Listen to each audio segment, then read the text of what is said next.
Hi, and welcome to Dragon's Duel Season 3 Session 0. Now, this is a funny episode where we're going to be giving you a bit of an overview of things before we start our actual plays next week. So what does this mean? We're going to start off with first me giving you a bit of a story overview of what happened in Season 1 and Season 2's sort of one-shots and how they relate to the story that we're going to be going into in Season 3 next week. And then we're going to have some character backstory episodes where I catch up with 4 of the players playing 4 of the characters that we'll have in our actual plays. Bit more on that later. So then after that we'll just have a bit of a roundup, and then that'll be it for today before we start our actual plays next week on Saturday. Yes, same time next week. First up, we're going to be giving you a little bit of an overview of how we're going to be running the game show and the actual plays in Season 3. So before we did Season 1, it was just podcasts, and then we had some guests, and then we took them on one-shots, the characters we made in those shows. And those one-shots were weird and wonderful, but then they made their own little lore, and so from that, we then had Season 2, where we came onto stream, and everything was guests. We made all these characters, and we took them on one-shots that basically undid what happened in Season 1's one-shots with these sort of fun, weird characters. This year we're going to be doing actual plays. Actually, we're going to have 2 actual plays, because at the beginning of the first actual play there's going to be a bit of a split in the timeline. There'll be 4 characters being played by 8 people, so each character is going to be played by 2 different players. One half of the player's psyche is going to be played by in a party under the darkest timeline. Now that is our North American players, and that's going to be DM'd by Kyle from Play Nerd Allies. You should definitely go check out everything they do. And then the other half is going to be DM'd by me. That's our European players, and they'll be playing the other half of that same psyche. Now, why have they been split? Why is there 2 timelines? Well, that will all be explained very early on in the first session, Session 1, next week. So without giving too many spoilers away, but that's what's going to happen. And so those characters, you will have seen at the end of 2021, we had 2 game shows where we brought on our players, one half of each of those character psyches, as in our 2 players, to create their characters in our game show. And so we had Mosey and Luke make Hummeltoe. Yes. And then we had Ryan and Will make Guillermo De La Cruz. And then in the next episode we had Chelsea and Chloe make Carrie, aka Carrot Kisses, and we had Nicola and Chris make Frankie Flight. So those are the characters that we've made, those are the players that will be playing them, and then obviously they'll be split into the 2 parties.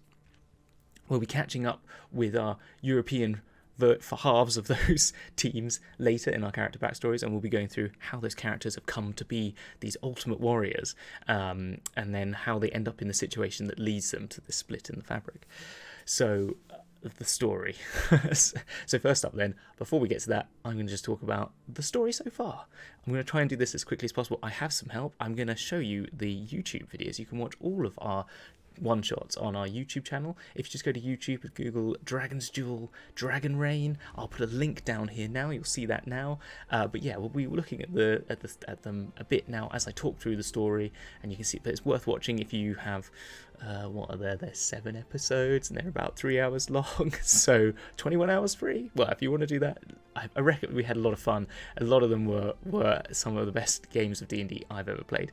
But anyway, let's get them up and then we can talk over them now, and I'll give you a run through of the story so far and how that relates to where we're going to start next week. Nope, stop. I gotta pause right here. Hello everyone, it's me, Donny the Goblin. Listen, I did try to rescue you all from the painful, endless tedium of Hamilton, but he insisted that he send this out to all of you. He wanted to make sure that everyone watching knows the whole story before we start the 3rd season. And look, I tried telling him, Hamilton, baby. Everyone knows this. They watch the show every week in hopes that I, Donny the Goblin, fan favorite, will show up. But rather than listen to the sexy and poignant voice of wisdom, he recorded this long-winded recap. So your boy Donny decided the very least I could do is try and keep his digressive orating to a minimum and just summarize what he's trying to say. So bear with me here. I promise we will get through this together, and afterwards, we have something of actual entertainment value for you to watch. Okay, here we go. Remember, I love you all, and this is not my fault. Hi, yes, I've got changed. That is because I've tried to record this a few times to keep this down to under 10 minutes. It's very difficult because all I want to do is talk about how amazing all the characters are. Not just the crazy, wonderful creations they are in themselves, but more importantly, the fantastic players that we have been humbled by having on our show. I mean, not only, like, even if we had one or two of the fantastic people we had, we'd have been amazed. But we've had such a wealth of incredible talent to come and guest on our little Dragon's Duel. And so I want to thank all of them, but instead that would take 10 minutes in itself to say all of the things that they've done. But if you go to the YouTube, you can see them. If you go back to our back catalogue of shows, you can find that all on the YouTube, and they are there, and they are all wonderful. And I hope that some of them will be able to come back and guest as part of Season 3. So that is my big thank you to all of them, and now I'll move on to what the story is. I've already used up a minute. Oh no. So, right, 9 minutes now to explain the story. Let's do this really quickly. So, 1,000 years ago, there was a crazy wizard. There's always a crazy wizard. His name was Caraptis. Now, if you've played White Plume Mountain, you know a little bit of the story anyway. So we're just repurposing it. I think it's a Greyhawk setting originally. We're chucking it into the Forgotten Realms. So just, if you played it, just that's the difference. Okay, so here Hamilton's blathering on and on about how our story starts like 1,000 years ago in Faerun or something. Look, long story short, there was this fakakta guy running around being all shitty. His name was Caraptis, and he was just a really bad guy all around. Eventually, everyone rose up and cast him out. There were some rumors that he had fled to White Plume Mountain, but nobody really knew for sure.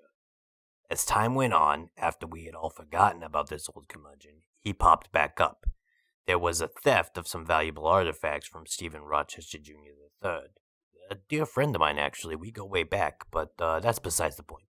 Look, his stuff was stolen by Caraptis, who was bold enough to leave a note saying, any who dared to try and retrieve the items could do so if they braved the trials and tribulations of White Plume Mountain or whatever. Now, this is my favorite part of the story, because it's where I come in. The fabled hero himself, me, ventured out to try and help my old pal Steve, as I call him. Well, me and some other guys and gals, but regardless. We clawed our way through Caraptis' tricks and traps, and at the end, he turned us all into dragons. Now, yes, I know, I didn't end up defeating him. He crowned Dragon Supremes Raleigh and Yondu, who was played by Am, but who cares, am I right? Your pal Donny did put up quite a fight, though, I must say. Anyway, the point is, he turned us into dragons. We tried taking him down, but it didn't quite work out the way we planned, okay? So, sue me. I didn't kill the most powerful evil wizard Faerun has ever known. But hey, at least I tried. What did Hamilton do? Read some notes? Exactly. I'm a hero, but I digress. Let's check back in and see what he's going on about now or whatever. With that, Caraptis mounts onto Zeralian's back as this great ancient black dragon and says, "Rise, and we shall take the plain." So he goes through an opening in the top of this cavernous space, and as Zeralian and Caraptis fly off, then follows our party as dragons, and then these thousands of people that were part of this tournament all then turn into dragons and follow suit. So what does that mean? Well, that means that Caraptis has got an army of dragons under his control. That's cool, right? Thousands and thousands of dragons set off across the plains. So that was Season 1. Season 2. Okay, so here Hamilton goes on about how Sigil and Waterdeep are the few last places of refuge for those lucky enough to remain undragonified, if you will. During this time, it was decided that the world must find a way of undoing the curse of Caraptis, but in order to do so, some very hard-to-come-by items must be obtained. It was a dragon's soul, some polymorphic essence, and a planar radial, sort of like Wi-Fi for all the planes of existence. So anyway, Baba, who was kicked out of his court by his brother Retaxus Rhinooptrix and his bandits, actually managed to get Dragon Soul. They pillaged the mausoleum of Cronepsis, trying to get a soul to bargain with Retaxus, but end up killing him, and then the survivors actually got transported to another realm. Weird stuff, I know. Anyway, next we saw Shella and her wrinkly pirates braving the icy swells of the sea as they made their way to Ice Peak Mountain. They were racing against some draconic vampire cultists who obtained the essence of Olay in hopes that it might cure some dried skin. However, the cultists were a little quicker. They managed to trap this dragon and race off with the essence, but Shella and her crew caught up, kicked their butts right when the dragon got free and caught up itself. Then they had to tackle a dragon, and once the dust was all settled, they were also transported with the essence to a different realm. And then we saw the Githfits, personally a favorite of my own. They actually made up quite a lot of my Spotify Wrapped. Anyway, it had been a couple of years since Shella disappeared. It looked like things were nearing the end and Waterdeep would soon fall to the Dragon Army. So as a last hurrah, a Waterdeep pub hosted a battle of the bands. The Githfits managed to take down all the other bands, including What's the DC, Wrath of the Tarrasque, the Spice Goyles, and then the floor opened up and they fell into the lair of the cultists. I know, it's crazy. Well, they played some amazing tunes, which converts the cultists to their entourage, and then they discovered that the cultists had been using a planar radial to transport phasing dragons into Waterdeep. So they shut that shit down real quick, and, then they got transported to another realm, just like everybody else. So, finally, we find all our surviving parties converge in a realm together where they were given a ritual to perform by Agaron, who was the one transporting them. She must, however, leave to defend Waterdeep as they perform the ritual, rise through the Shadowfell realm into a tower that is somehow in the ethereal plane. I don't know. They go through defeating all types of enemies and what's not to get to the top, and now they can see what's happening. The end of times battle in Waterdeep is happening all around them. However, in their ethereal plane, they can complete the ritual, which will turn the tide of the war and hopefully end all this madness. They begin the ritual, but the clone of Caraptus, atop his battle dragon, Zerlian Yondu, can see all this. He tries to stop the ritual from happening, ends up getting killed, and they complete the ritual. And a cloud of some, polymorphic reversalness unleashes all across the planes of existence, and everyone who was turned has since transformed back, so it's all looking good, right? The battle does still rage on, but without his draconic army, Caraptus seems to be losing. Okay, so that's most of it. Alright, so I'll bring back Sid Talks a lot, and he'll take it from here, okay? I love ya. We'll talk later. And this is where we meet our party. Our party are going to be one such who are the ones who find the original Caraptus. That's right. Yes, there's been a few years of trying to, as the world is rebuilding, others are sent forth to find Caraptus, and they do. And where else do they find them but at the White Plume Mountains? So we will join our party as they battle Caraptus, the real Caraptus, the prime Caraptus on the peak of White Plume Mountain. And so why don't we find out who they are? So that's the story. That is it. I think I've got that down to 15 minutes. I think that's the best I'm going to do. But that is where we have. So why don't we, what you'll do now is we will meet our party and how their story progresses. These are we have a lot of fun talking about and creating them. So we did the game shows. They got some stats. They had some ideas for their names, and they came up with some of their own backstory ideas beforehand. I also gave them some cards from our better backstories, things that we use, which was thanks Jay for those, and with those sort of prompts, with their own ideas, and just as a group discussing between us, we come up with some fun backstories because they come up. It's very usual to come up with a backstory for a character that's level 3/5, that sort of, or 1 or something like that. But we had to work these character backstories so they become such a character that they would be in the final battle. Do you know what I mean? In that Vecna-esque battle, in that Caraptus battle. So that's what we do now. We have a lot of fun with them, and so I hope you enjoy those now. So next up, it's Will and Chris talking about Guillermo and Frankie. We have Ryan there to also help out and be annoying as usual, and and that's it. So, and then we got Chloe afterwards, and then after that with Hummel, we've had a bit of back and forth. So, it's going to be me and Luke. So anyway, hope you enjoy, and I'll see you later. Take care. Bye. See, look at all you beautiful people. I told you you'd make it. We did it. We got through Hamilton's endless rambling. And as promised, now we have some entertainment for you. So stay tuned. In just a second here, I'm going to transition it back over and we're going to watch the Better Backstories episodes where you kind of learn a little bit about who is going to be up in this upcoming season 3 of Dragon's Duel. Okay, love ya. Talk to you guys later. Bye. Hello and welcome to Dragon's Duel and our character backstories specials. This is the first of 2 of them, and this week we have making characters for our 2 actual plays will be Will. Oh no, I got it the wrong way round. Will from Rendezvous with Destiny, who has been Hello. How are you doing, Will?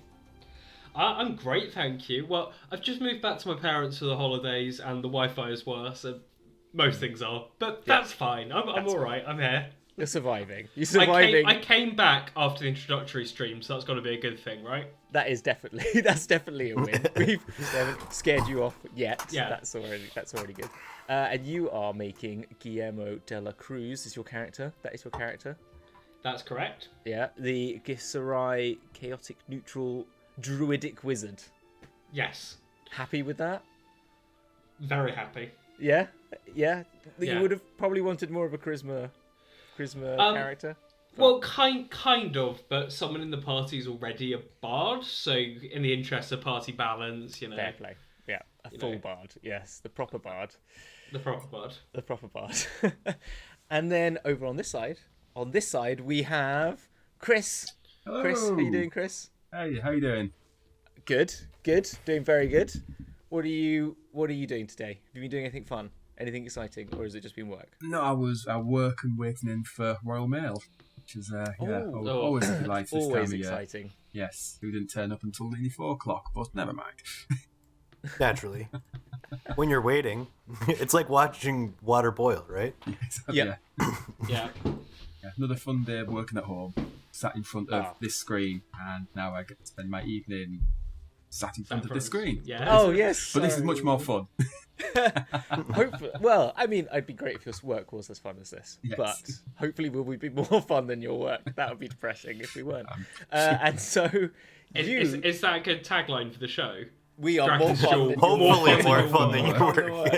Okay, we can put that in the tagline for this episode. All right, you've got the Fantastic Frankie Flight, Yes. the Verdan, chaotic evil, roguish fighter. Ooh. Look at those stats. Look at those very, very tasty, healthy stats that you've got there. Very nice, yes. One may say that's unfair. One may say that's awesome. Depends on what side of this slide you're on. One may say we worked very hard for these stats. You did. You very much did. It was very impressive. Actually, you both worked very hard for your stats. Guillermo less than Frankie, but yes, you worked. Right. Are you implying my work ethic was the issue with? I'm implying your teammate was your issue. Oh, I see. Yes, take a battle there. Right, fantastic as ever. Yes. So Frankie Flight, you happy with your roguish fighter? Yeah, very, very excited by it. Some good options and good possibilities with her. You have to keep in mind it's the first time I've played a she/her character. Okay. So if I do get pronouns incorrect, then it's. But yes, I'm really excited to be playing a female character as well. So something a little bit different. So yeah. Cool. Oh, that's cool. Yeah, it's always fun to do something. To try those new ones. Like I've tried a few different sort of gender types that I've played with, and it's so much more. That's one of the beauties of TTRPGs, is being able to embody like all these different characters. It's fun to do. So, and I now know what a Verdan is as well, which I didn't know. Yes, I was going to ask. Ago. Have you done some research I've into been researching, what? Yes. Yes. Okay. They're the blue ones, aren't they? They can be green.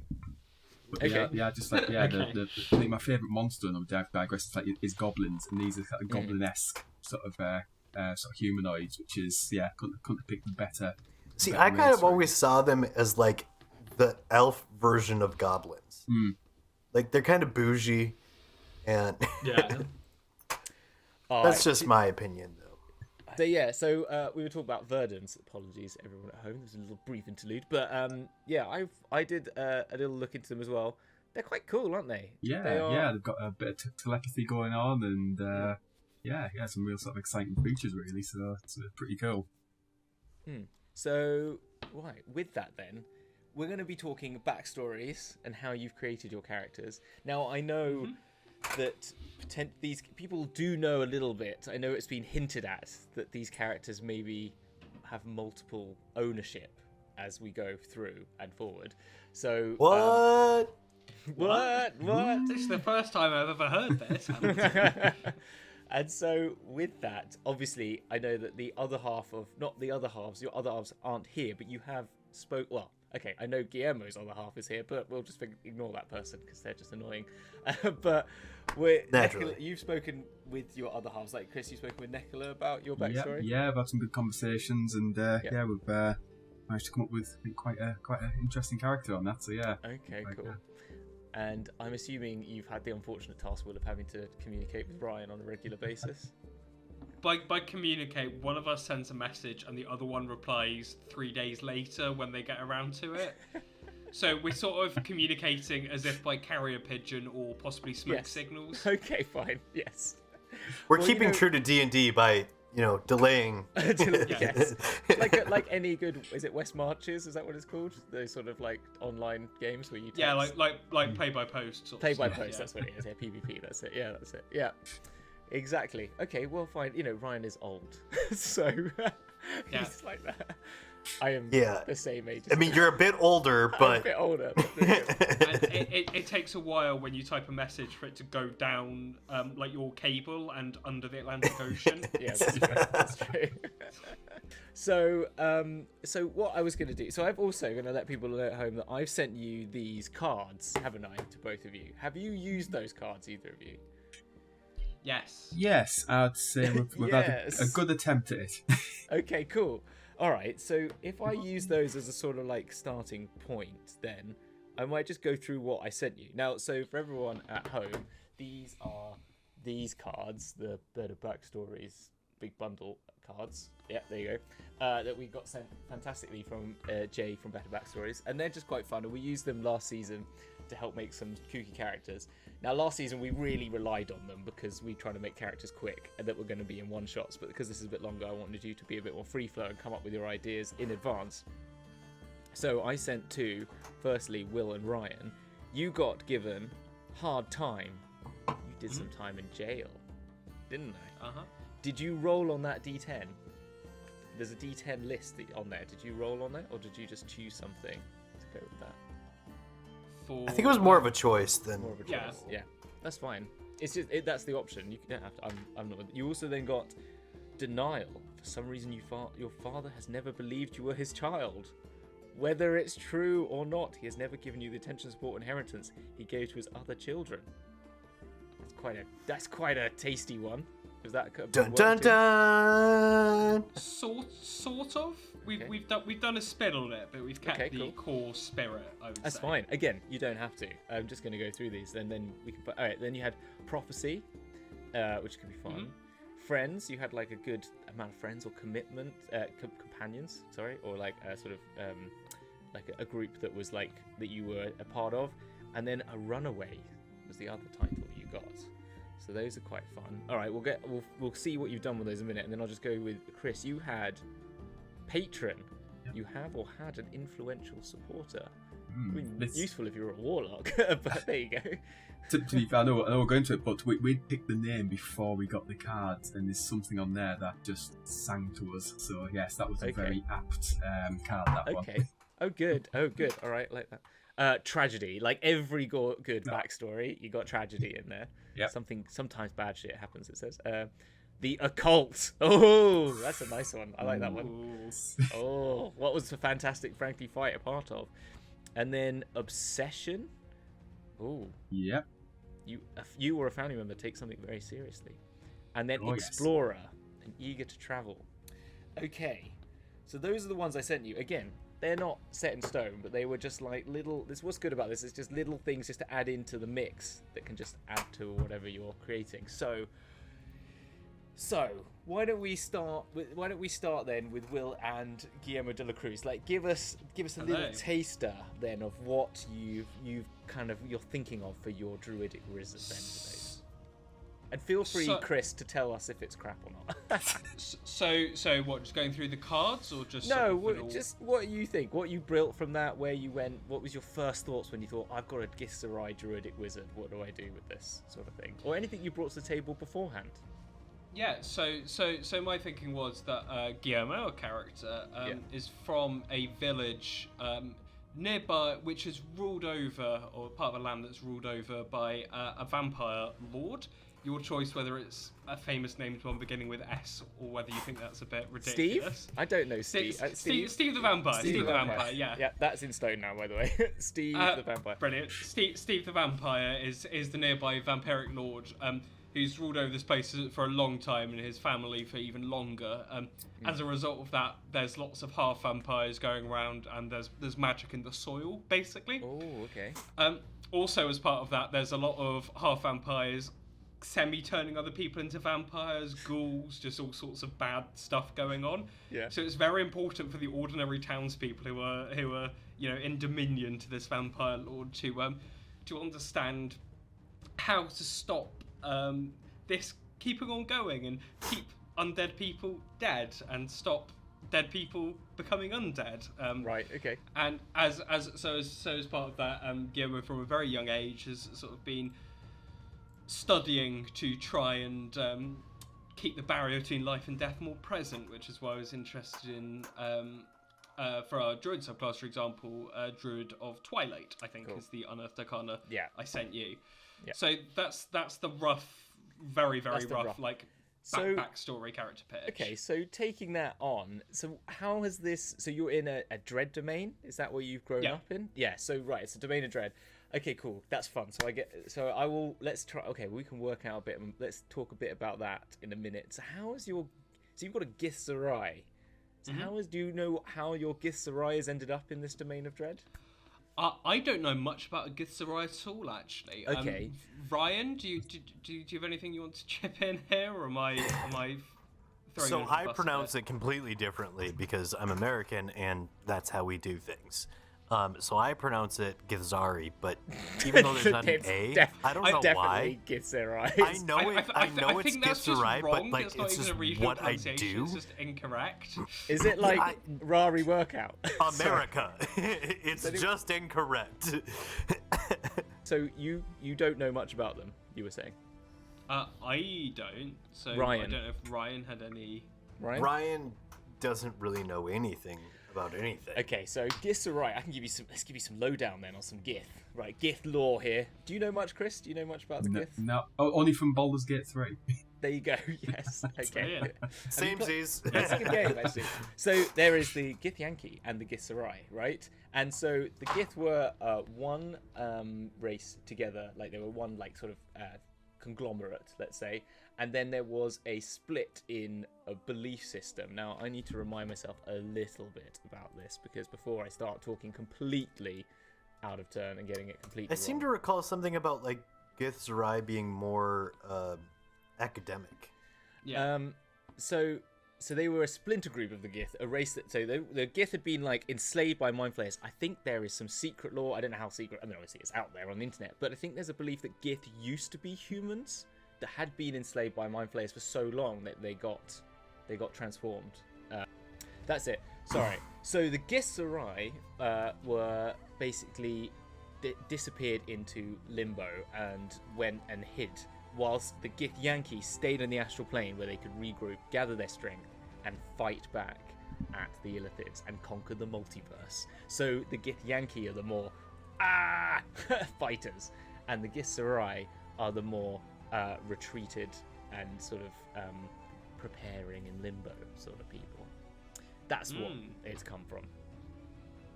Got it.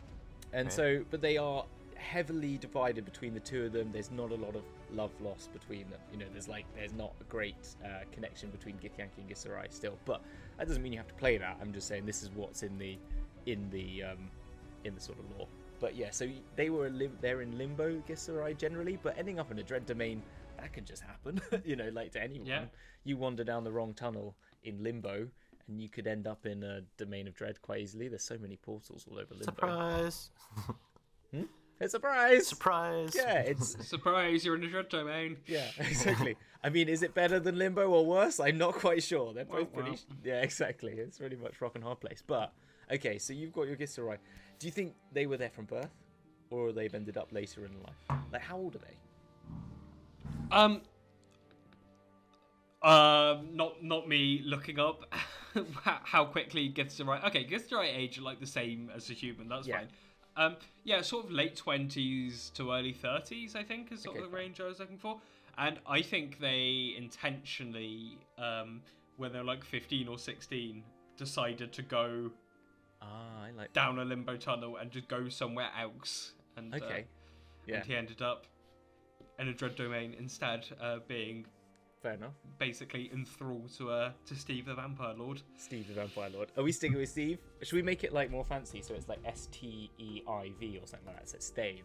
Stave the Vampire Stave Lord. the Brilliant. Vampire Lord. Yeah. Okay. There we go.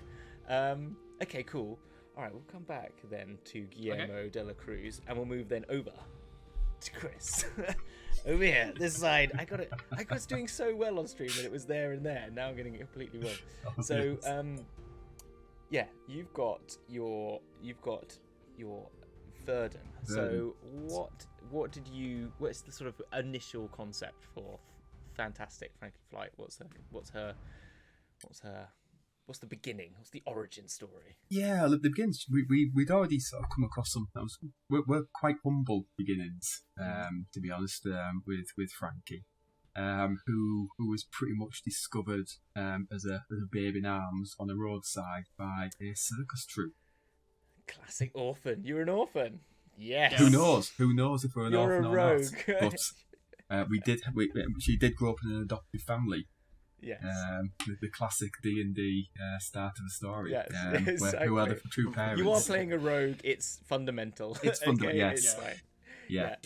So we've been discussing, and I think I like quite simple names in D&D for two reasons. One, I'm terrible at pronouncing names, and two, I think it's funnier because there's so many weird and wonderful Steve spelt with 3 Y's and stuff like that. Yes. You know, it's what your name's Frankie, and that to me that would stand out more walking with having a Frankie than Yes. than But a you've then, Rumpapa or whatever you've it is. jazzed you know, it up a bit though, because it's no longer just Frankie. It's not. Yes. Fantastic That was Frankie Nicola's influence. She kind of likes names that kind of flow and have like a meaning to them. So that's why we kind of joined it together, and that was the Fantastic Frankie Flight. So yeah, it just led itself to life begun in a circus or as an entertainer, really. So yeah. Okay, cool. Oh, I like that. So are you going to take any of the? Are you going to take like a background, like the Witchlight backgrounds or anything like that? Because they've got those.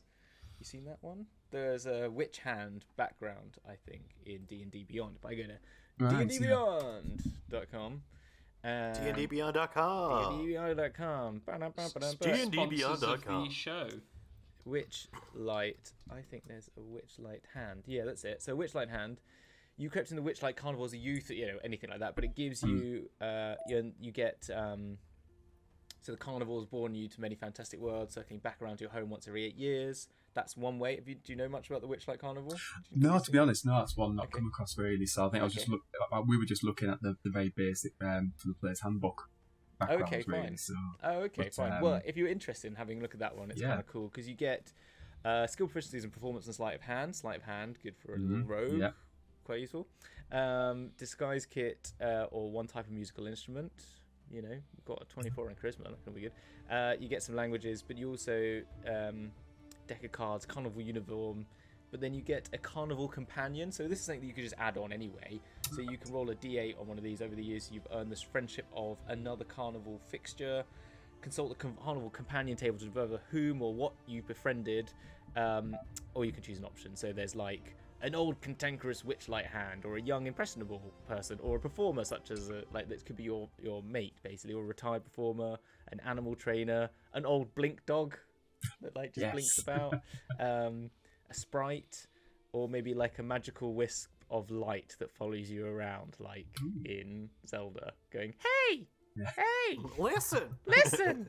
Oh, well, look at I think to us we've been focusing so much on the actual backstory. We haven't actually done the sort of background part of the. No.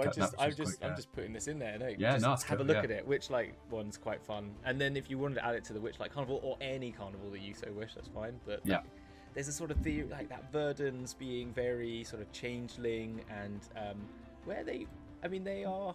They're quite a new race. They kind of descended from a sort of must be between goblins and hobgoblins, I think, on that one. And so they kind of came out from that. So they're born from, I think they said they're born through chaos, which is quite good. The fact they're normally good, but obviously, we are chaotic evil, so something's got a bit awry there. But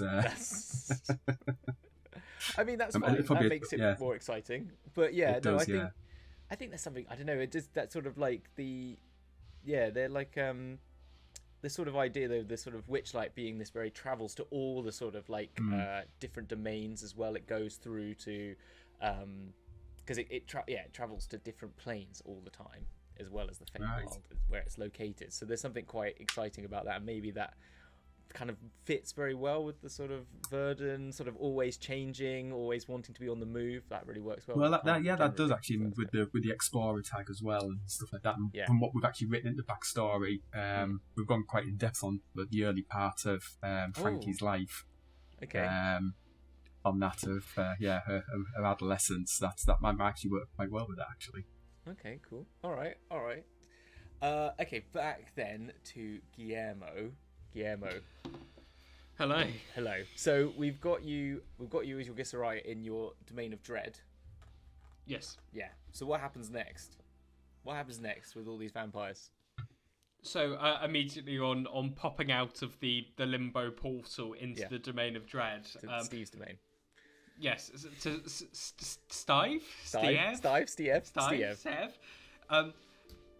Whatever he's called, domain, because Githzerai have like an inherent psionic ability. This was sort of spotted and is immediately put to work, basically as part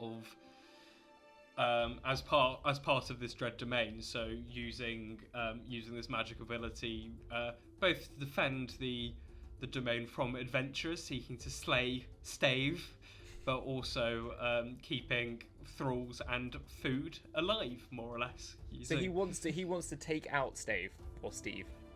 No. He actually wants to be made a vampire himself. Oh right. Okay. Yeah. Yes. He wants to be made a vampire himself, but keeps accidentally So this is Guillermo. You're being very much like Guillermo from from what we are. It's on the fucking nose. I know. It's very on the nose, but you know, Okay, this is a show where a previous character was called Agatha Christie, so I think we've got some leeway. Yeah, no, definitely. We had the Spice Girls in one episode. Like we are we do exactly as it says on the tin sometimes. No, that's cool. Okay, so in a dread domain, walk down a port, like decided to just make a move. So how were they in jail? So for the hard time, what we thought would instead be indentured servitude, working for this this vampire. Mm-hmm. So being forced not just to defend his mighty castle, but also, as I say, keeping all the people he was feeding on alive as well, using the mastery of sort of stopping when people die. Right, I see. So keeping them alive so he can still keep eating these people. Yeah. Yes, right. Okay. On top of other fun sort of menial housework. I'm going to heal you. Please don't. Yeah. That's awful. That is evil. Yeah. Okay. Aren't you like neutral? Right? Yes. I think you've got your alignments mixed up. I think it is a bit. That's true. Alignments are schmeinments. Alignments are Yeah. schmeinments. Fair enough. Okay, fine. They're more like guidelines. Yeah, they Is this one of these alignment things where the actual really evil person actually thinks they're doing good, so they actually both cancel each other out and you end up in the middle as neutral? Yes, exactly. Yes. But you accidentally do good because you accidentally keep killing vampires as well. Yes. Yes, okay. Well, I mean, Yeah. that's a matter for opinion as to whether or not that's good. But Yes, that's true. Yeah, that's true. It's probably not good for the vampires. It's true, and they might be nice vampires. You don't know. They might not be evil. And then, okay, so then Chris, you had patron tragedy. So what is your? So you've got your explorer. We said that likes traveling. Well, What's the obsession? patron's actually famous entertainer. Oh, okay. Is Who's this? because it's a Ooh. we have got the circus family and stuff like that. So that's yeah. Okay. So, you know, and do we know the- more about this famous entertainer, or do you want to keep? You can keep Well, things it secret, was obviously. it was Frankie's entire family, her parents and Alright. her brothers and sisters, so who were the Mystique Jubilee, traveling circus folk, going from Alright. town to town entertaining. So that's Amazing. how Frankie grew up. With this family, just took her in as one of their own, Right. Yeah. and sort of taught her the tricks of the trade. Quite a few tricks, some good, some bad. So yeah, she was. You know, again, what I'd like to skip tragedy because that kind of obviously that never comes in. That can come in a bit earlier.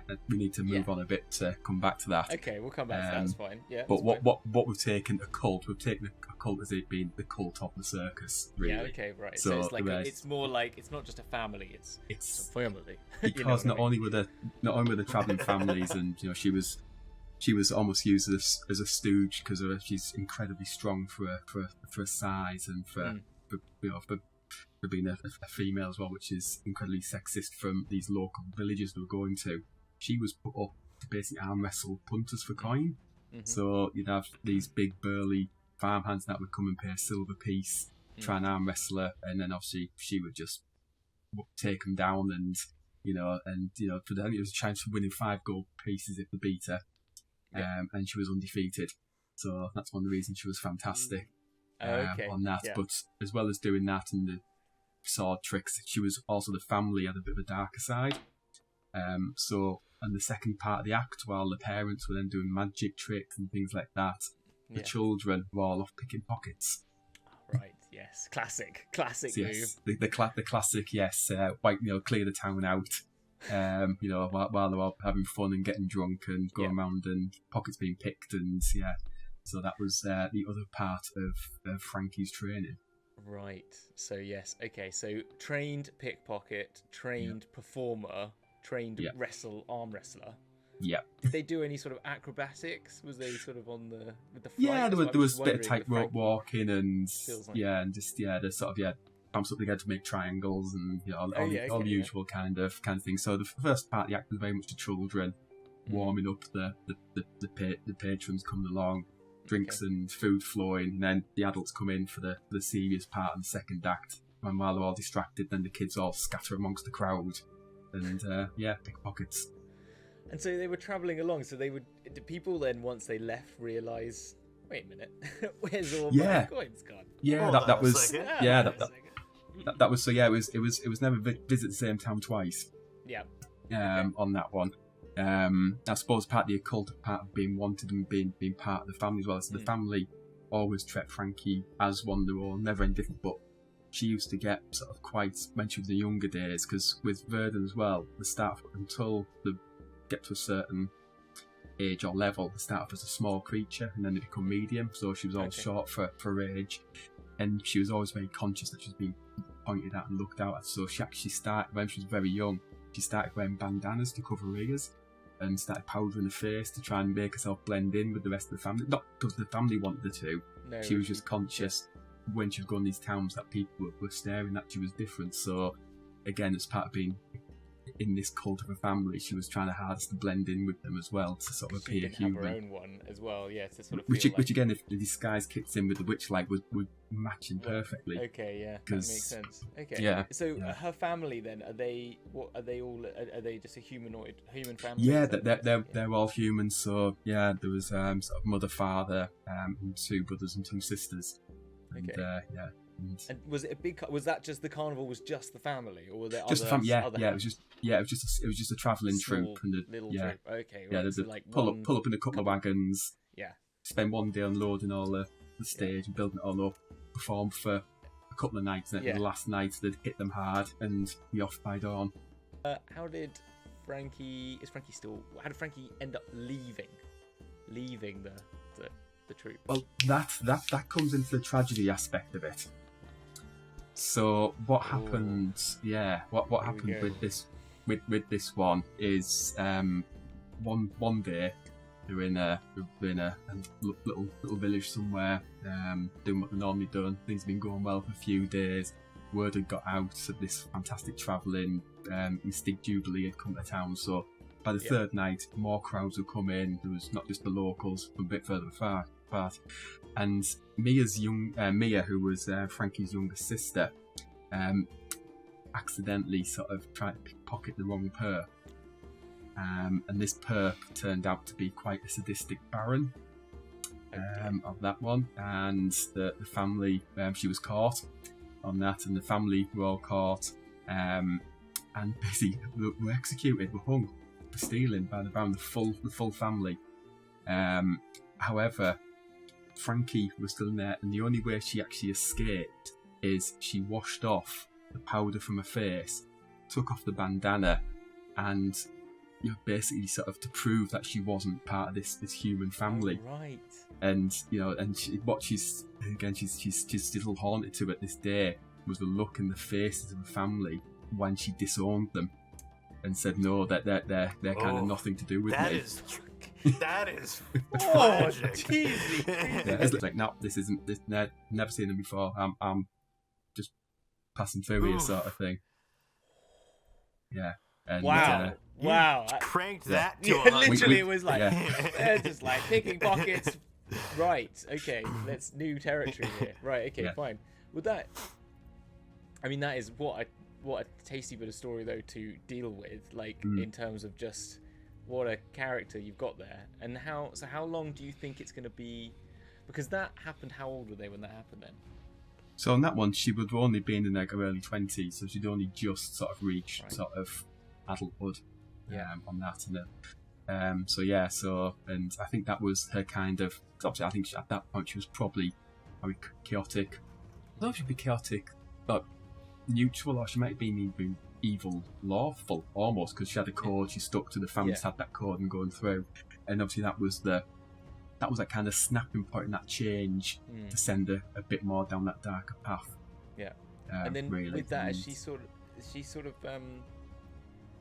has that led her into, what has that led her to? Like, what sort of lifestyles is she now in? Is she still trying to do traveling troops on her own? Is she looking to join a bigger one? Has she gone on, like, what's no, she at that point she literally just fled town and just started running basically, and she's just been on this thing. She knows that she can't bring her family back. She can't undo the betrayal of these people who loved her like their own daughter and brother and sister in. And she's just spent the past 10 years maybe. I haven't quite worked it out, but literally just flinging herself against insurmountable odds.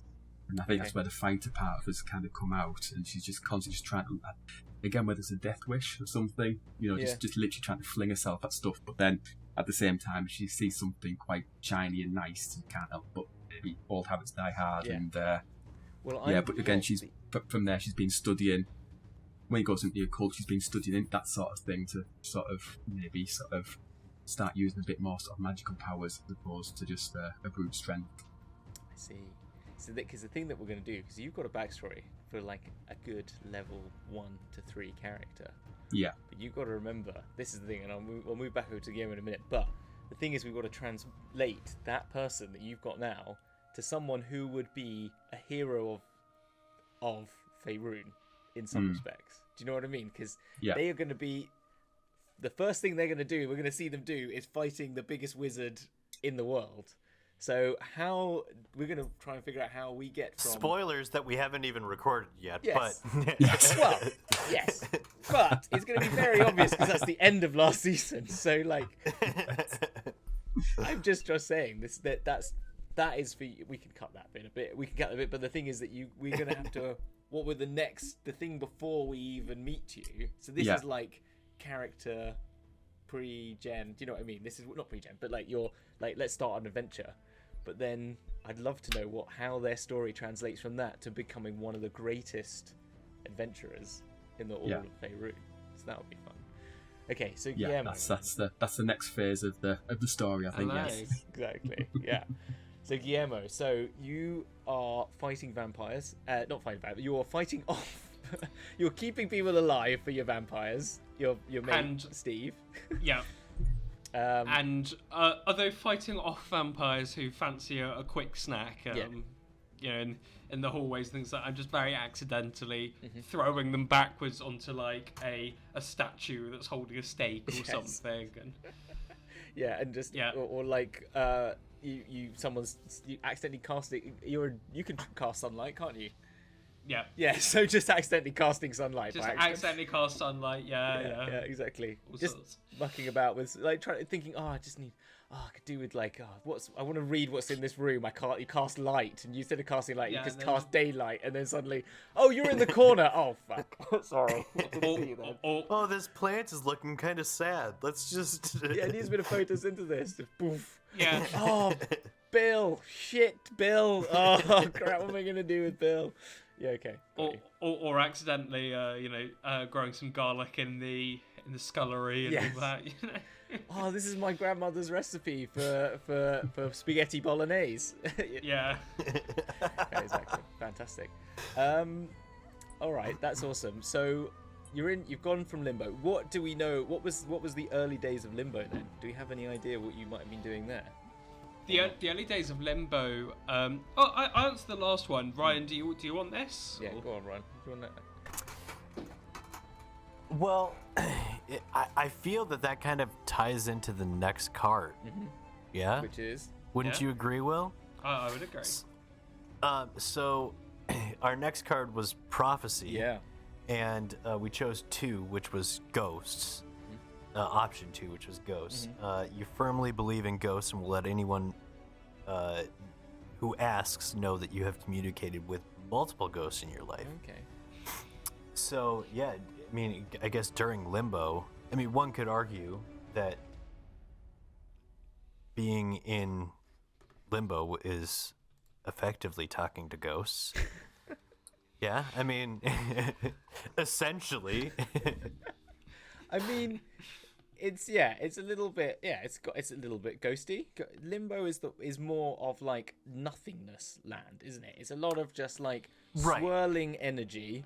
It's not quite as fun as Pandemonium, and it's not as interesting as the Abyss, but there's lots of like. But when you spend enough time in Limbo, you're gonna run into some other Limboites. Limbotics? I don't know. Well, you've got the Slard, which are like the kooky, crazy frogs, which are fun, that live there. You've got a few deities. What else have you got? You've got this, and then you've got your floating souls, haven't you? Really? So that's. And what are floating souls? Yeah, that makes sense. Fair enough. Yeah, no, that's it. So I'm just saying. No, it makes. I'm just reminding myself of Limbo. Huh? You right? Your DM's book clubbing it. Yeah, I know. I get it. Yeah, I'm just reminding myself. So. Okay. So you've seen these ghosts. What does that lead to a prophecy? Like, so you've seen the ghosts. You know of ghosts. You've chatted with ghosts. Well, have they told you something? Yeah, but I don't think that it necessarily needs to be. It's more so.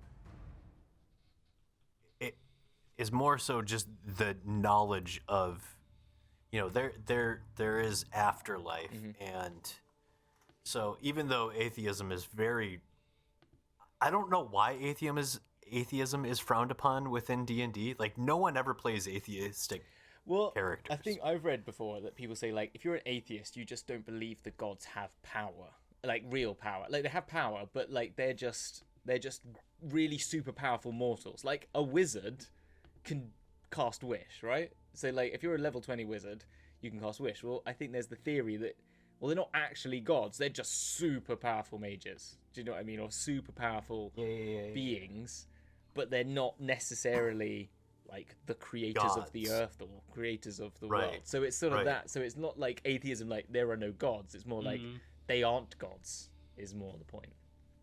Yeah. So I guess the prophecy is just,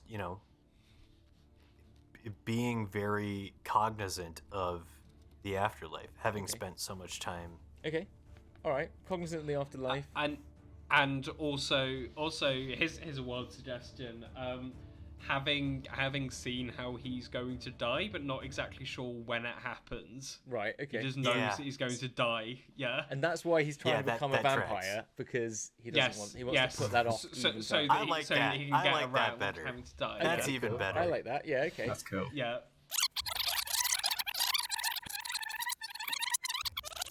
All right. We're gonna go with that answer. Well, this is as much Option a workshop as it is like you have to come with the answer. Yeah. Okay.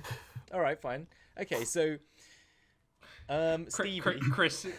Chris has like come to us with like a fully written like Google Doc. And, Ryan and I've got some answers like written on the back of like a McDonald's receipt. Yes. And that's Which is both perfectly acceptable answers, because it's not like this is fait accompli. This is just like a little workshop. So this is just kind of the point of it. So like, okay, I've done ages 0 to sort of 18, and you've kind of taken over and done a bit more on the adult side of things. Yeah, exactly. That's it. Yeah, you've got the beginnings of and why they've gone on journey. You've got more of what's happened on the beginning of their journey. So, okay, so you've got that's your prophecy. Your prophecy was okay. I like this. So maybe you're in limbo and you're floating about in there's a Githzerai city, which is like a big floating like castle building, and you've been communicating with ghosts.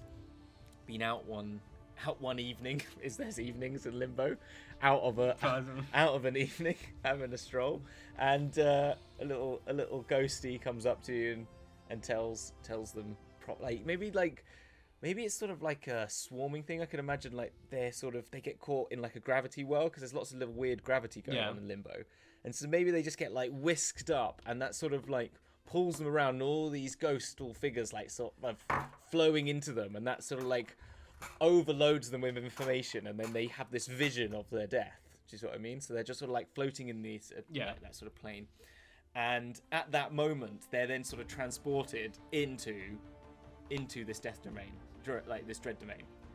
So that's how it actually happens. That exact moment. Yeah.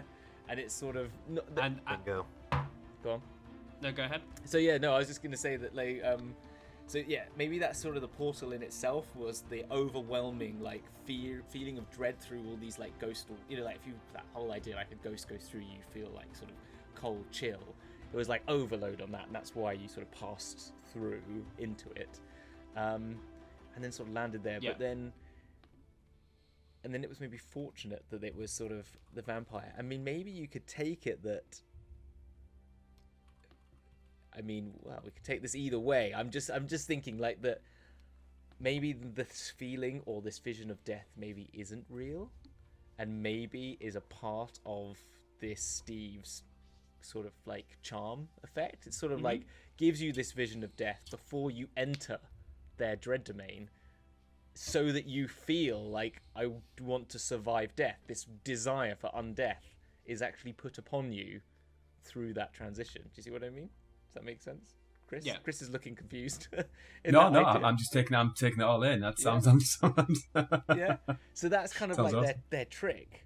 So some people that they choose particular, they get this feeling, and then maybe you're under some sort of, because you are this sort of jail. You're saying this hard time. Well, that is an imprisonment. Maybe this feeling is an imprisonment, and this accidental killing of the other vampires is your inner reality. Your actual inner psyche trying to like say, fucking get out of here. You don't want to be undead. This is all bullshit. Yeah. I like that. Yeah. So Ryan, you up for that? I am up for that. Okay, yes. cool. All right. My mind's going like 100 miles an hour trying to work out how to actually like roleplay that. Well, we've got to remember, this is backstory, okay? This is like the backstory. Yeah. Okay, so like at some point, I feel like, so you've got, and this is where denial comes in. Yeah. You have denial, but maybe the denial is that you are you have this denial of your true self. You're believing in this false feeling that you want to be a vampire. You want to be turned into a vampire. Yeah. But actually, you are very much aware that you're accidentally killing all these things, but you're just denying. You're like, that was obviously a mistake. And like, obviously, I would cast daylight when I'm always around vampires. That's just normal, right? Like, I'm just an idiot, not. Yeah. So that's an interesting spin on accidentally killing vampires. Is that it's what he actually wants to do, but his like it's his inner conscience acting against his you know.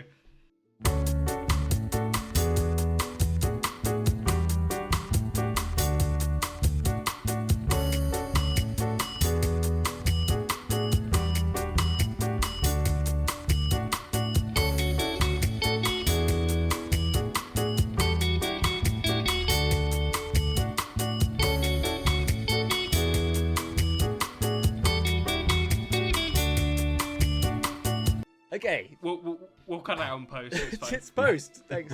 Thank you. Fix it in post. Hey, Mr. Postman. That's the song about Ryan.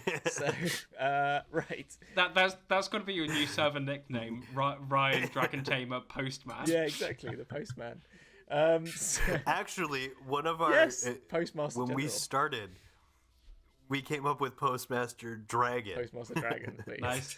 But yeah, because he always delivers as well. Yes, exactly. But it wasn't Ryan. It was Rita was our Postmaster Dragon, but didn't actually do the editing. Yep, It was our more like social media manager stuff, was like post. But post. Yeah, you get it. Oh man, I Puns! literally. It's just this is really out of context, but I first time wanted to figure out why everyone's so interested in Final Fantasy 14. So I googled about it today, and now literally every advert I'm getting on Google is now about.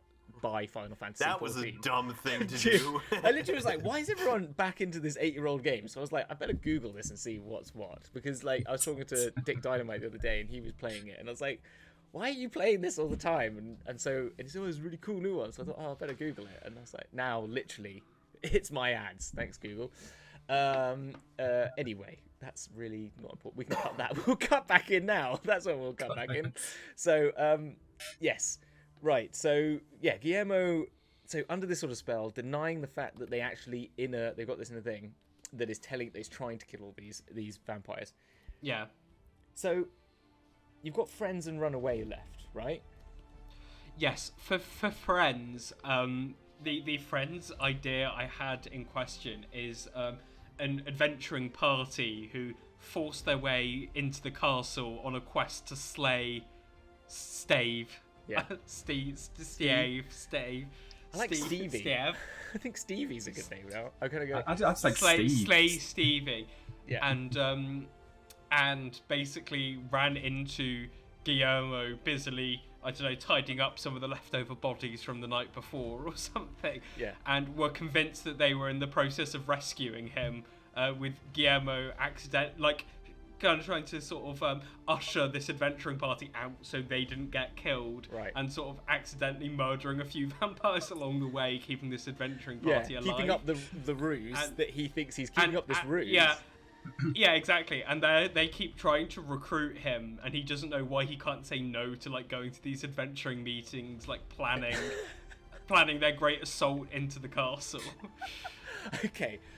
This is now, I think this is great. I think this is perfect because this is a part of this denial thing. Like, can't say no, keeps pretending it's like, I'm just being too nice. Why am I being too nice? I don't need to be nice to these people, but you keep being nice to them and saying like, I don't want them to die, so you want to help them. Yeah. Okay. And I can't let them just go and attack this castle because they'll just get killed by vampires. So I've got to make sure none of them die on the way there. And okay. I'm just such a nice. Yeah, I'm just too nice to these people. and secretly, it's the inner self being like, no, get this vampire, break the spell. Okay. Well, I like this idea then. Well, then maybe the runaway. Do you have one for runaway, or have you already got something? Have you already got something for that, or not? I felt like that sort of linked to the start with him leaving Limbo, and also now that we've sort of headcanoned it, this inner desire to get away from being under the spell of Stevie. So what I'm wondering is maybe there's two ways. I don't have to take this. It's just me throwing crap at the wall, No. and we can see what sticks. So what if Throw your shit, Hamilton. I will throw my shit. But there's gonna be. You've got. What if you can take this two ways. One is you think you want to run away from this dread domain. So maybe you think your inner self, this is your inner self now talking, goes like, okay, there's an adventure party. They probably can't take on Stevie, but they know how to get here. So maybe they could get here. I need to get away from here. These are the people to get me out. So you try and help them and say, don't go and attack, or maybe you sort of like fumble the attack, or you accidentally alert Stevie on the day so that it's very obvious, and they go, we need to regroup. Maybe they get hurt a little bit, and they say we need to travel back, and you go with them thinking, well, at least that, like, to keep up the ruse. And then when you go through, either they then realize you're under this spell, or they sort of, the spell is like drawn out of you after like a day. You start to feel less and less like on this effect that's over you. But but this is your sort of like, so you're like now out of the dread domain. You're with this adventuring party, and they've sort of then saved you. And then now you're realizing, oh crap, your real self is coming back to you, and maybe you go back and take on Stevie and sort of try and end it, or maybe that's still something yet to be done, or I don't know. But maybe that is how you escape. And that sounds good. Yeah. Okay, I like that. This sort of adventuring party. Is that adventuring party involving one of the other people? We don't know. Maybe not. It could be. It depends. I suppose it depends whether there's space for that in any of the other people's backstories as well. Okay. Or whether it's a generic adventuring party that got all sorts of fucked up by the rift. Is the other thing. Yes, maybe that's it. Or maybe it's just one of your. And he's trying to find out a way to get into this separate dimension with a bit of experience in limbo, right? Yeah. And going between some dimensions to find the rest of the adventuring party and sort of pull it together so they can go and fight Steve. Okay. What about? That's an idea. Oh, okay. All right. I'm thinking. All right.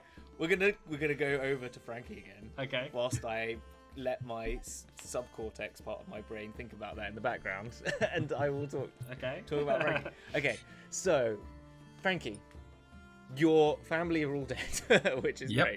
Right, fantastic. You don't. So can we clip that, Hamilton? Just you saying your family are all dead. That's fantastic. Great stuff. Yes, I mean, like, this is not. I'm just being. I want that as my new ringtone. I'm being God. Right. Yes, this is what I do on this show. I just say random things. No, so this is just back. This is behind the scenes talking about stories. This is what happens, right?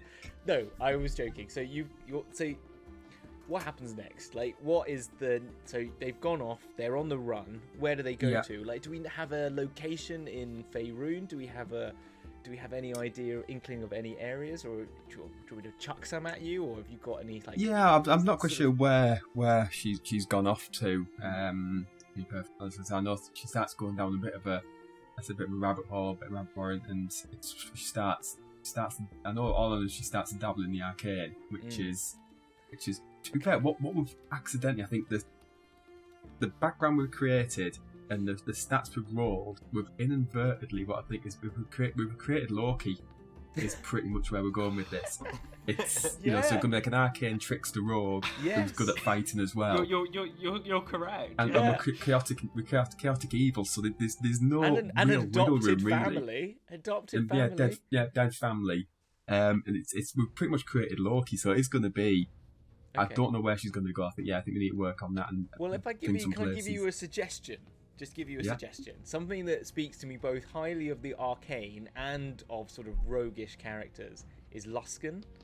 Right. In Forgotten Realms. Like, I don't know do you know how much you know about Luskan, but Luskan is like, it's run by pirate captains. The pirate captains, but it's also got the host tower in the center of it, which is like the head of like the arcane sort of like wizardry of Luskan. And it's got a central tower, and then it's got 4, the east tower, the north tower, and the south tower, and then the central one. And there's like a wizard that runs each of these towers, and they're all fighting to be the host tower head thing. There's a little bit of in one of the Drizzt novels. I think I only got about 3 into them, I think, so that's probably not what I've got to. Yeah, I've read a few of them. So if I put Host Tower Luskan, I can just get a little bit more of the lore. So yeah, it's pretty cool. I'll get one of if I can get our editor to put a photo up now. There it'll be. It'll be there in post. But It's gonna cover this up. yeah, it is. So it's the Arcane Brotherhood. So it's like the political league for a city. It's on Cutlass Island in the middle. So there's if you know the city of Luskan has sort of got a big channel in the middle. It's got like an islet that's in the middle of the channels. There's a bridge that goes over, and then a bridge over again to the other side. Okay, yeah. And they live there, and yeah, it's kind of and it's in the things.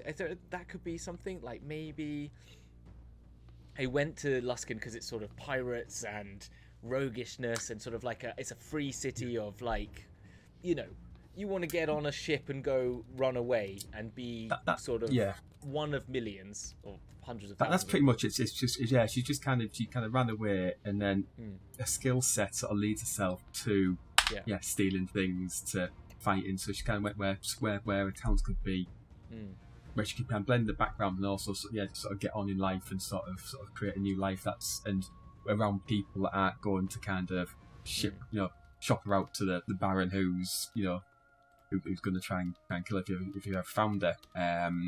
Yeah, I think that's it. And maybe then with that, like, maybe she's got like a little bit of magical ability innate. This is where like this sort of understanding for the arcane, and maybe that's picked up. Like gets in. I'm going to try and find who are the pirate captains. I can't remember where they are. So where's the leaders? Government 5 high captains. I'm sorry, that's it. So there's the high captain. So there's Ship Teriel, Ship Baram, Ship Kuth, Ship Soljak, and Ship Rethnor. So they're all like, and they're the sort of face, and then the Arcane Brotherhood, who are the magical people, are like the proper leaders. So maybe like one of the ship, you kind of join one of the sort of ship captain sort of groups. Yeah. Sort of go out doing some pirating. Someone notices your ability. Maybe you're very adept. You've been grown up in this life of crime, so you sort of rise up the ranks a little bit quicker than maybe you wanted to, because you're just that good. Like naturally, you can blend into the crowd. You can disguise yourself really well, and so, but you know that you kind of see the benefit maybe of like the patronage. Again, going back to your words, like, so I'm going to keep using the words that you've already got. So you've got this sort of, maybe they start to like, you gain a new patron, which is this leader, one of the pirate captains, one of the high captains. So this takes you on and sees your innate magical talent, puts you in touch with one of the Arcane Brotherhood's like mages to help train you up on the side, like pays for your training. Yeah. I don't know. Again, take this as much as you like. I don't know. Up to you. Yeah, I think I quite like. I think what I was just going to say. I think what Frankie would probably be is sort of once bitten, twice shy sort of thing. So I think she'd probably I think I could see her very much sort of being taken under the wing of someone, but very much then keeping that person at a distance, because last people out in were murdered and killed, and sort of doing that, and then actually becoming that person who does the betrayal again, but this time maybe kills one of the captains, sort of takes over, and sort of that's where he's sort of rising through and sort of goes around that sort of sense of I like sort of use this. that to their own advantage, and so, sort of takes everything they can get, and then go, I've got everything I need now I'm in charge, and sort of do that, and that's again that more of that descent into the chaotic evil side I like of things. that. So maybe maybe that's what she does. So maybe she knows she's good at this, and sees this a bit opportunity to actually maybe like, I've been running for years. Maybe this is years later. I've been running for years. Now it's my time to. This is not working. I need to get some security and make myself strong, so that this Baron is just no one to me. Maybe even the Baron, they get the Baron killed. Like that's it. Like they rise themselves up high enough where they've got contacts and they just send someone off, and that's it. Just done them in. And then, but then with that's not enough. So this is their obsession. This becomes their obsession, bringing on that word back in that you've got. Yeah. They sort of like rise up the ranks. They then get themselves involved with them. They help, like they manipulate this person into getting them into the Brotherhood, but then they're playing both sides of the cards: the real political power and their political power, and they're putting themselves in positions of very import in Luskan. You can have a look then. So have a look at the 5 like captains one. See which one you feel fits with you. And maybe like let's say this is how you get to become your level 15 like proper fighter who takes on you. Maybe this is when you're changing your heart, or maybe it's just because Luskan is like, so for everyone who doesn't know the story of what happens then like later, the world is taken over by dragons. You know, everything is fecked. You know, Luskan would be one of the cities that everyone would be refugeeing to Waterdeep, which is one of the only places where dragons can't get into. So you feel like you've got to defend, you know, even though you're evil, you still want to defend your... Yeah. You fought for this. Like, Frankie has fought for this position of power, and no freaking wizard from another dimension is going to come and take that away. So, bugger that. You're dead, mate. And that's how you are one of the fighters that goes to find Caraptis. That's I think that was I was struggling to think of. How does a chaotic evil character end up doing something good sort of thing? And again, it's that inadvertent. It's either that sort of play of sort of saying, well, okay, I'll do this, but there'll be an opening for me somewhere. Yeah, exactly. And how can I slip into this? Well, this is because they've taken your world away from you. Yeah.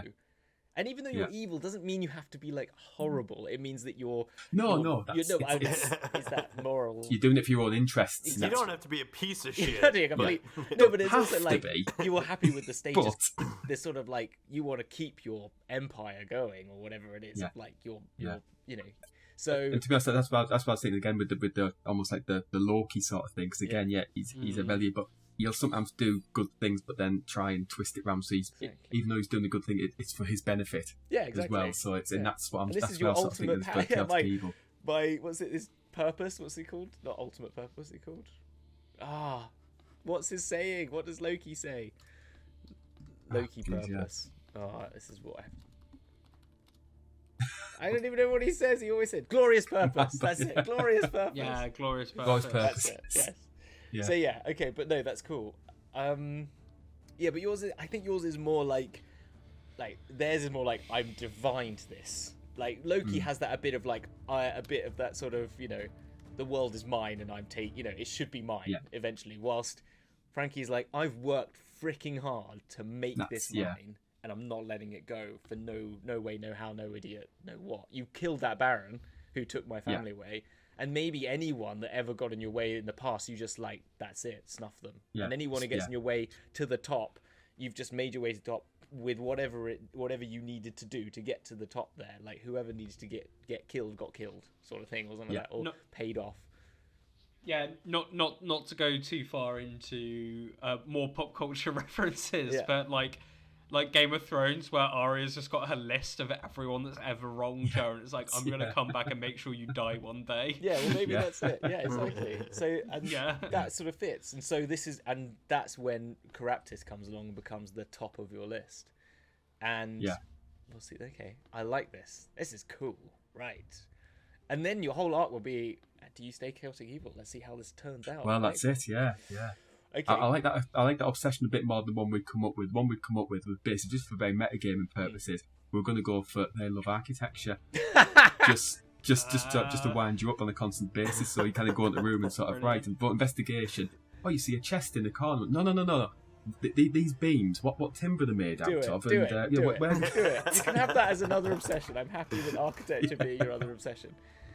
Yeah. I'm wondering then with the occult bringing. Of course, you're happy with the other. Well, that's your. So I think we've resubmitted all of them. The tragedy is you lost your empire because Caraptis came again.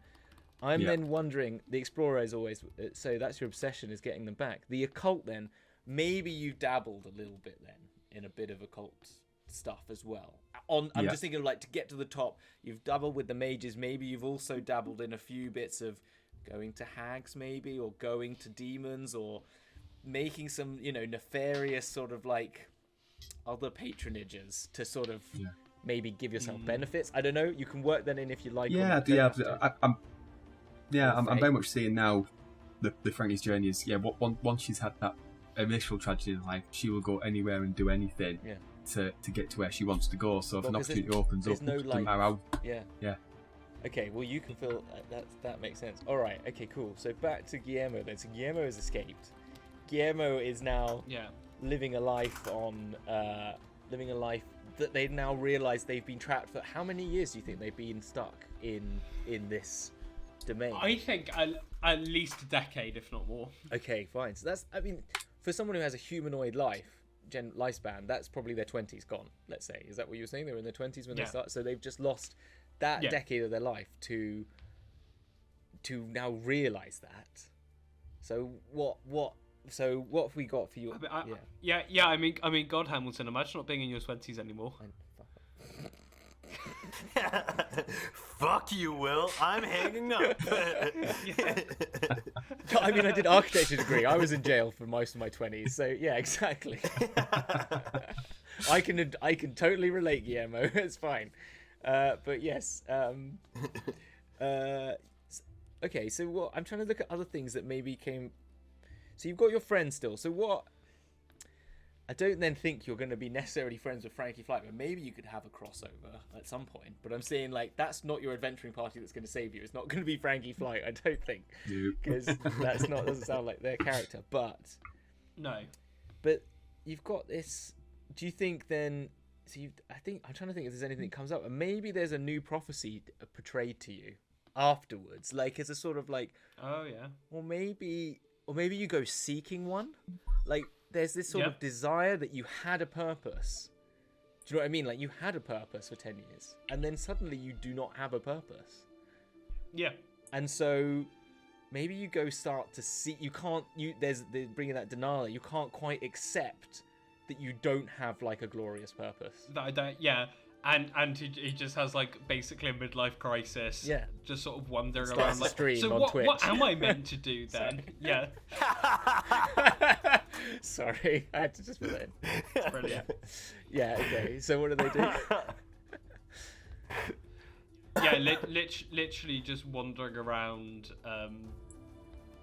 as I say, trying to find this purpose, following up on the prophecy, seeing if there's a way to get back into the limbo. Yeah. Do you think they'd go back? They want to go back to limbo? Do you think they want to, or they want to stay on the material? I'm assuming these travelers take them back to the material plane, or maybe to like Sigil. Maybe that's like a good like base for you, because it's more planar, sort of like a planar home. But also just sort of trying to work out who he is as well. Now that after a decade of sort of this unwavering belief in what he's doing. That now he can actually go and like live life a little bit. He's like, what sort of person am I? Okay, all right. Okay, so Who is Guillermo? Who is Guillermo? Who lives in a house like this? So I got an idea, and again, I'm going to chuck this at you, and you can take this as you like. This is what is so. If you ended up in Sigil. Like, Sigil is the home of, like, all these factions. We did this on an episode of this on the DM's Book Club, if anyone's interested. It's called The Factions of Sigil. But what I'm thinking is that the factions all are basically pop philosophy. Basically, anything... I've said this on our show. It's like think of anything that someone at university said whilst having... like one of those existential moments, and they go like, dude, what if the world is like, and then insert whatever you think, like we're all machines, or we're all really dead, or you know, all that sort of stuff. That is basically what the factions are. Like, what if like one of us is the only real person, all the rest of us are not real? Like, that's literally what they are. And so maybe you joined up with one of these factions. And that's like that's how you gained your like your sense of purpose again. You found like a religion, basically. It's like that's what they sort of are. So I mean, I can give you a bit of an overview of some of them, but like there's sort of ones that are maybe, you know, it depends on what's your alignment. You're sort of chaotic neutral. It's chaotic. It's lawful. Ooh, what is it? I think it's lawful neutral evil. Okay, fine. So, because like you said atheism. So if you wanted one that's atheism, there is the ones called the Athar, which is what I said. They believe that the gods aren't real. That they believe that the gods are just very powerful mortals and that they can be killed. And that's proved because they have been killed. Like, people have killed gods.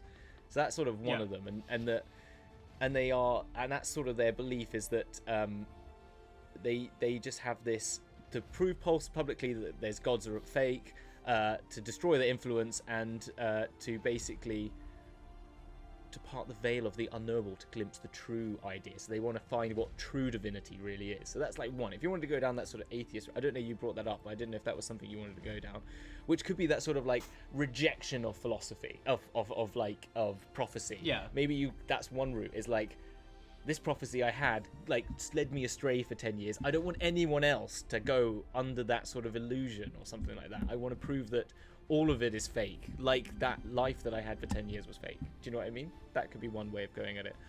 Or and I've laboured under the solution for so long, so I'm going to stop everyone else from everyone else who's under this, and he's just like a really grotty atheist instead. Yes, exactly. I mean, that could be it. I quite like that. That's or it could be the complete opposite, which is the sign of one, which is like the one I said, which is like, one person is reality, everyone else is bullshit. Like, and that's it. But no one really knows who that is. But so therefore, you should be nice to everyone, because they might be the one who controls the universe, sort of thing.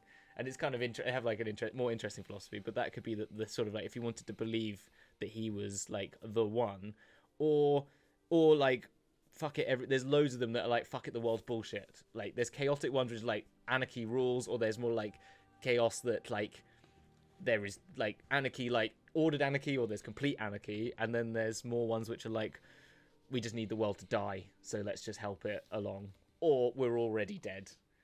And we should just accept that fact, and we need to find true death. So there's like, you have a look at some of the factions and see if one of them fits. And I quite like this idea that maybe they rise up a rank. I'm going a bit similar to Frankie. Like, Frankie rises up some sort of like faction, but in their way to take it over. But I see that Guillermo becomes more of like a Jehovah's Witness. Do you know what I mean? Like, knocking on people's doors and telling them like, becoming very like I've been through this hard time. You need to know. You need to know what this is. What did you say, Ryan? Preachy. Yeah, a bit preachy. A bit like, the rapture's coming. Yeah, well, or whatever it is. But it doesn't have. But whatever they take it on because this emptiness is now inside them of like this 10-year void, and they need to fill it. And I feel like they fill it with whatever this next thing is. And maybe, however that relates, they then end up fighting Caraptis because they struggle with that. I mean, maybe if it is that belief in, if it's the one that they go down the atheist route, maybe they see Caraptis as someone trying to achieve this immortality and become another god. Yeah. And so their purpose is like, well, no, fuck you. You're just immortal like anyone else. I am going to prove it, and I'm going to take you down. The most powerful being I can see in front of me is you. And that's why you take them down. Yeah, no, I do like that sort of atheist route. Okay. All right. Yeah. Okay, cool. God killer, basically. Guillermo becomes a god killer. God killer. Guillermo the god killer. Guillermo the god killer. Yeah. Okay, cool. All right. Brilliant. Well, I think that's a good basis for backstory. You can now chuck all that I've said at you in the bin if you so wish. But he's done it. He's already done it. Chuck those notes away. We can rename Steve if you want to give Steve a better name. I'm happy for that. Stave, or like Stavros, or I'm just trying to think of something that's more grand than Steve, but maybe Steve's fine. Wow, you've just alienated all the Steve listeners to the show now. I know, I've done. You know anyone why called Steve has just turned off. I've not mentioned it because I didn't want to mention it, but Chris has picked it up because our Curse of Strahd DM is called Steve, and that's why I've called it Steve. So Steve is Strahd. Oh, brilliant. So that's why. So that was just a nod to you out there, Steve, if you're listening. So, but yeah, maybe we should. I think we should call him. It has to be Steve related, but give it a good name. So that is our Domain of Dread owner. Right. Okay. So you happy with those, Chris? Are you happy? I was just talking. Very happy. Yeah. Okay. Cool. All right then. So what we'll do next week is we're going to then chat with the other half of this part. We're going to have Luke and then either Chloe and Chelsea or Chloe and Chelsea together. We're still organising it, but they'll be next week talking about the amazing and wonderful Hummeltoe. Yes, loving that name. And then my actual favourite name, Carrot Kisses, which is just such a great. Will Ryan, what do you think of that? He's saved his favourite one till next week. That's just great, isn't it? I'm sorry, but your name is not on the same level as Carrot Kisses. So we started off. I don't know if this was before we started recording, but of Chris. You're fine. And now being told my actual favourites are on next week. It's too bad that we didn't record that, so that I could just hold that over Hamilton's head. I didn't say they were my favourites. I said their name is my favourite name. That was all. Your names are all good, equally good, but Carrot Kisses is better. That's all it is, okay? Because it's just a great name for a character, and also how the fact that it worked so well for them when they said it's named after their favourite horse, and then they became a centaur, which is that's the magic of Dragon Duel. The randomness works. It proves that there is some sort of order to this chaos. That's all it proves. But anyway, thank you so much for spending an hour and a half-ish with me talking about your characters. Is there anything you want to... Of course. Anything else you wanted to add to it? Have you got anything you wanted to add? Either of you. Will first. Have you got anything you wanted to add? Nothing off the top of my head. I don't think. I sort of deliberately came with quite a blank slate and just a few sort of topic headers, if you know what I mean. Kind of, I was open to keep it kind of from there. Good. So I don't have anything for now. Okay, cool. What about yourself, Chris? Sorry. I don't wanna wait for our lives to be over. Okay. So, Chris, have you got anything you'd like to add? No, I don't think same as Will, really. I think we just did that 3 times, then it's no. Sorry, no. That's fine. Continue. Yes, you go that again. I'm leaving all of this in just to leave it all in. All right, I'll try it again for the 4th time. No, you can say no. I just found that funny. So, Chris, have you got anything else you'd like to add? Actually, yes. No, I don't really. No, I think I'm just same as Will. Really, sort of come with a bit of a blank slate, and I think it's just a lot of reading to go away than do really. Yeah. I think so. Kind of quite excited of working out that next chapter. Yeah, because the thing is with this as well, I'm quite happy for people to be more open about their backstories, particularly with people watching. When we're going to be we're going to be trying to do something where characters have had a serious life beforehand, and then they're going to go through this shift that's going to happen, and then be starting afresh. I feel like it's going to be difficult to get that all across to people, but also it's helpful for everyone else to sort of because your other characters will have known you for some time as well. That's something to be aware of for people at home. Even though Frankie and Guillermo didn't cross paths beforehand, and this is something we'll have to work on as a group in the background, it's you all came together to fight Caraptis. Mm-hmm. You see what I mean? Because the world is ending, and you're one of the few that are available, free, and surviving, and so that is something that we need to... You would then be, obviously, there'd be times when you're hunting them down or trying to find where they are, that you would have talked about your backstory. And Frankie, you're going to be the head of one of the Luskan, crime families. You're pretty well known now. So that's Guillermo, you're the leader of your... Maybe you're not you could be factol. Maybe, if you look into the factions, there's, leadership groups inside that. Okay. And maybe that... Yeah, I'll look into it and see what the structure's like. Yeah. But, I feel like you will all know each other. So be quite open with your backstories to a point that you would feel comfortable after you'd known someone and gone through some sort of quite extreme, event together that you would talk about. Obviously, if there's stuff that's, super important that you don't want to reveal, obviously keep that. There might be stuff that you don't feel like people would know about.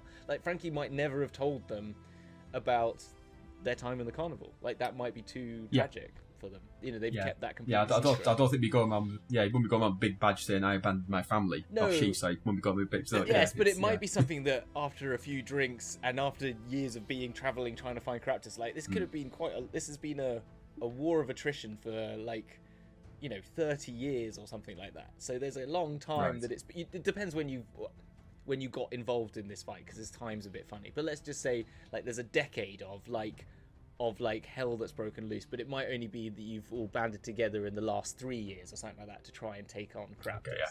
But you know, you might have got drunk one night and sort of, you know, broken down about it. I don't know. It's up to you. Like, there's something, but feel free to work that out together. That's all I'm thinking about. And same with Guillermo. Guillermo might not talk about what happened to them in the Dread Domain. That might still be kept secret. You might just continue on your path without saying, or you might use that as your always like, this is what happened to me, and don't let it happen to you, sort of thing. I don't know. Yeah. Yeah. Okay. Cool.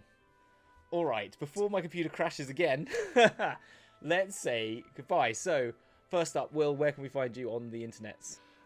You can find me on the podcast A Rendezvous with Destiny, which is on Twitter at @RWD_pod, or just A Rendezvous with Destiny on Apple Podcasts, Spotify, YouTube, Acast, or wherever else you get your podcasts.